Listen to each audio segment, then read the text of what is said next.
Hello my viewers, मेरे students, कैसे हैं आप लोग। So once again welcome to your channel smart click teaching. तो आज मैं आपको सबसे पहले बसंत पंचमी की हार्दिक बधाइयाँ देना चाहता हूँ, ख़ास तौर से अपने विद्यार्थियों के लिए। उन बसंत पंचमी के त्यौहार के बारे में मैं कुछ ख़ास बातें आपको बताने जा रहा हूँ। तो देखते हैं। तो देखिए, क्योंकि बसंत पंचमी माता सरस्वती का दिन होता है, हम इस दिन माता सरस्वती के लिए आराधना करते हैं, उनकी पूजा करते हैं। पूरे भारतवर्ष में ये विशेष रूप से मनाई जाती है।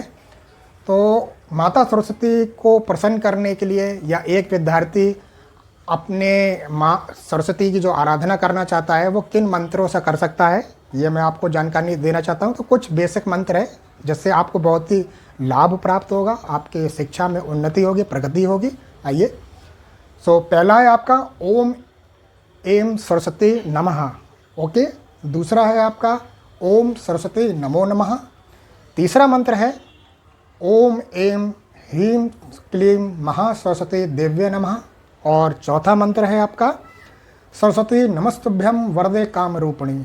तो ये कुछ इम्पोर्टेंट मंत्र हैं जिससे आपको आपके शिक्षा में एकाग्रता आएगी, आपको पढ़ने में या पढ़ते समय आपको अच्छा लगेगा, आपका मन लगेगा। सारे विद्यार्थियों से ये मेरी रिक्वेस्ट है कि आप लोग इन मंत्रों का ज़रूर उच्चारण करिए। राइट, आगे देखते हैं। तो माँ सरस्वती की आराधना करते समय हमें किस या किन किन बातों का हमें ध्यान देना चाहिए, तो कुछ बेसिक हमारी जो विशेष बातें हैं वो ये हैं, देखिए स्क्रीन पर। तो माँ सरस्वती की पूजा में हमेशा हमें क्या ध्यान रखना चाहिए, माँ सरस्वती को पीले चंदन का टीका जरूर लगाएं। राइट, तो माँ सरस्वती को हमें पीले चंदन का टीका लगाना चाहिए। ओके।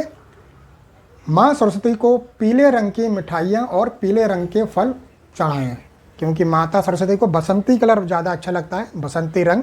और आपने देखा भी होगा कि बसंत पंचमी के दिन में जो वातावरण होता है हमारे प्रकृति का, वो थोड़ा बसंती कलर का होता है। राइट, यानी थोड़ा पीलापन होता है, आप गौर करिएगा। ओके। इसके बाद आप पान सुपारी भी चढ़ा सकते हैं माता शारदे को, सरस्वती जी को। सच्ची श्रद्धा से माता सरस्वती की आपको आराधना करनी चाहिए। राइट, और विशेष रूप से इस दिन झूठ नहीं बोलें।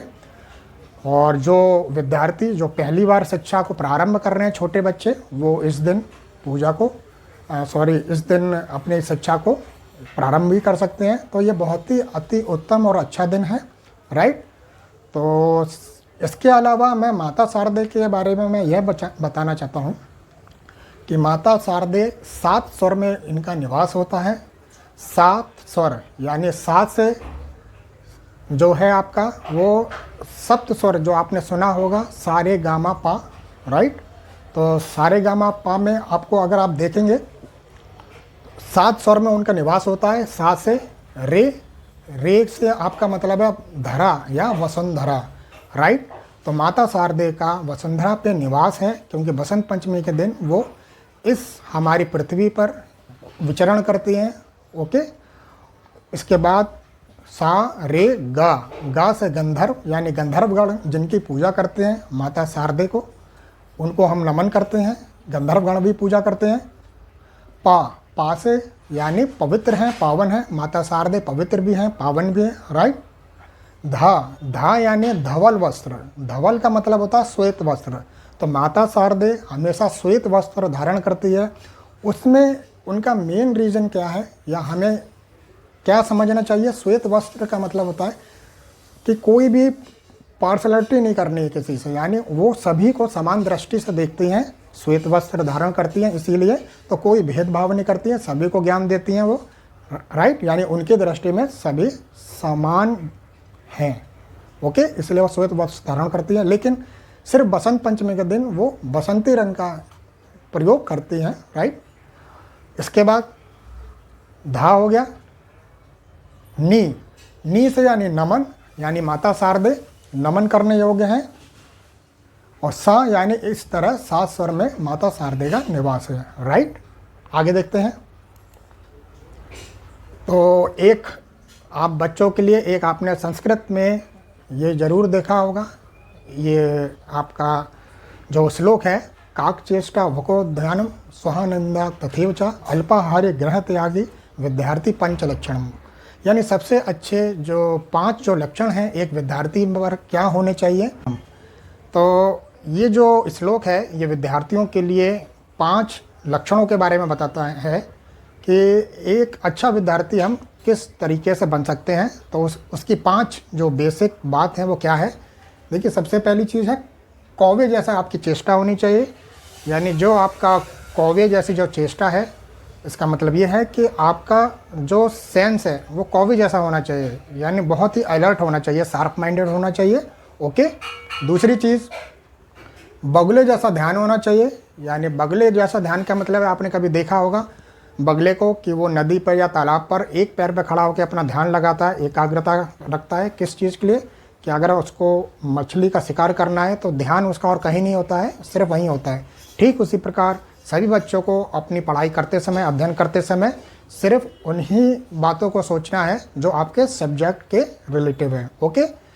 नेक्स्ट, आपका कम खाना चाहिए। यानी आपकी जितनी डाइट है, संतुलित आहार उतना ही लेना चाहिए। ओके। फ्रेश खाना चाहिए। और आपका जो 5वीं है, घर से निकल जाना।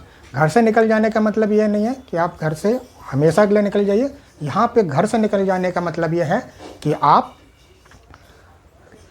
गुरुजन के पास या अपने इंस्टीट्यूट के पास या फिर स्कूल के पास आप जाएं, स्कूल जाएं, अपने गुरुजन के पास जाएं, अपने इंस्टीट्यूशन जाएं, कोचिंग सेंटर जाएं, वहाँ पे ज्ञान को अर्जित करें, राइट। और आकर के फिर अपने घर में अध्ययन करें, उसका रिवीजन करें।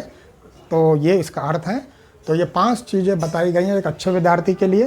तो सबको ये फॉलो करना चाहिए, सभी विद्यार्थियों को। आगे देखते हैं। तो ये मेरा जो चैनल का जो लोगो है वो ये है। तो please like, share and comments करते रहिएगा। सब्सक्राइब करना मत भूलिएगा।